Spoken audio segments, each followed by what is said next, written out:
অন্তর্বর্তীকালীন সরকারকে সব বিষয়ে সহায়তা দিয়ে পাশে থাকতে চায় বিশ্ব ব্যাংক। বাংলাদেশে ঋণের কিস্তি পরিশোধ নিয়ে কোনোভাবেই উদ্বিগ্ন নয় সংস্থাটি, বরং বাংলাদেশে কর্মসংস্থান বাড়াতে আরও বেশি বিনিয়োগ করতে চান তারা। আব্দুল্লাহ শেখ বলেন, অন্তর্বর্তীকালীন সরকারের সঙ্গে বিশ্ব ব্যাংক এবং বাংলাদেশের মধ্যে 1972 সাল থেকে 42 মিলিয়নের বেশি মার্কিন ডলারের প্রতিশ্রুতি সহ দীর্ঘস্থায়ী শক্তিশালী অংশীদারিত্ব অব্যাহত রাখতে কাজ করতে প্রস্তুত। সরকার পরিবর্তনের পর বাংলাদেশে বিনিয়োগ নিয়ে বিশ্বব্যাংকের সিদ্ধান্ত জানতে চাইলে আব্দুল্লাহ শেখ বলেন, আমরা বাংলাদেশের প্রতিশ্রুতি সম্পর্কে জেনেছি, যার ফলে আমরা বাংলাদেশের অর্থনীতির সংস্কারে কিভাবে সহযোগিতা করব সেটি আলোচনা করেছি। কারণ জটিল কিছু সংস্কার বাংলাদেশে প্রয়োজন, এখানে আর্থিক খাতে সংস্কার প্রয়োজন, বাণিজ্য সংস্কার প্রয়োজন, আমরা এগুলো বিনিয়োগ করতে আগ্রহী।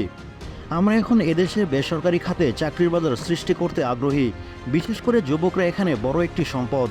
ভ্যাট দায়মুক্ত থেকে লাভজনক ব্যবসা পরিচালনার বিশ্বস্ত সহযোগী দ্য রিয়েল কনসালটেশন, স্বচ্ছ ভ্যাট আইনে দক্ষ ন্যায্য ভ্যাট প্রদানে।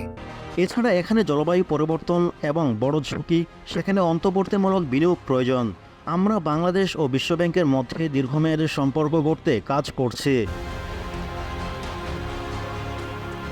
বাংলাদেশের ঋণের কিস্তি পরিশোধ নিয়ে বিশ্বব্যাংক উদ্বিগ্ন কিনা এমন প্রশ্নের জবাবে আব্দুল্লাহ শেখ বলেন, আমরা মোটেই বাংলাদেশের ঋণের কিস্তি নিয়ে উদ্বিগ্ন নয়। আমাদের সঙ্গে বাংলাদেশের সম্পর্ক 50 বছরেরও বেশি সময় ধরে। আমি অনেক দেশে কাজ করার অভিজ্ঞতায় বলতে পারি, এটি কখনোই আমাদের উদ্বেগের বিষয় নয়। কয়েক মাস আগেও বাংলাদেশের অর্থনৈতিক বিপর্যয় নিয়ে উদ্বিগ্ন ছিল, সে সময় তিনি কিছু সংস্কারের প্রস্তাব দিয়েছিলেন। এখন বাংলাদেশ নিয়ে তার অবস্থান জানতে চাইলে তিনি বলেন, বাংলাদেশ এটি আমাদের খুব জটিল এজেন্ডা। আপনারা দেখেছেন বিশ্বব্যাংক রোধ করে সংস্কারের সহযোগিতা করছে, তারপরও এখানে বেশ কিছু ইস্যু রয়েছে, যেমন আপনারা কিভাবে খেলাপি ঋণ কমাবেন, কিভাবে ব্যাংকগুলোতে স্থিতিশীলতা আনবেন।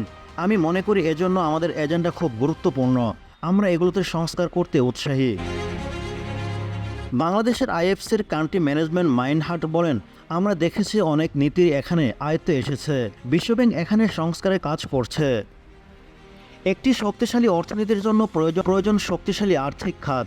আমরা বেসরকারি খাতে বিনিয়োগে আগ্রহী, বিশেষ করে ব্যাংক খাতের মূলধন বাড়াতে কাজ করতে চাই। বাংলাদেশের ডিজিটালাইজেশন অনেক বেশি সুযোগ রয়েছে। অর্থ ও পরিকল্পনা উপদেষ্টা ডক্টর সালাউদ্দিন আহমেদ বলেন, আমাদের অস্থবির অর্থনীতিকে চালু করার জন্য যত রকমের সহযোগিতার দরকার বিশ্বব্যাংক তা দেবে। তারা বলেছেন, বাংলাদেশের মানুষের জন্য তারা যে কোনো কিছু করতে পারে এবং নিয়মকানুন মেনে তারা বিনিয়োগ করবে।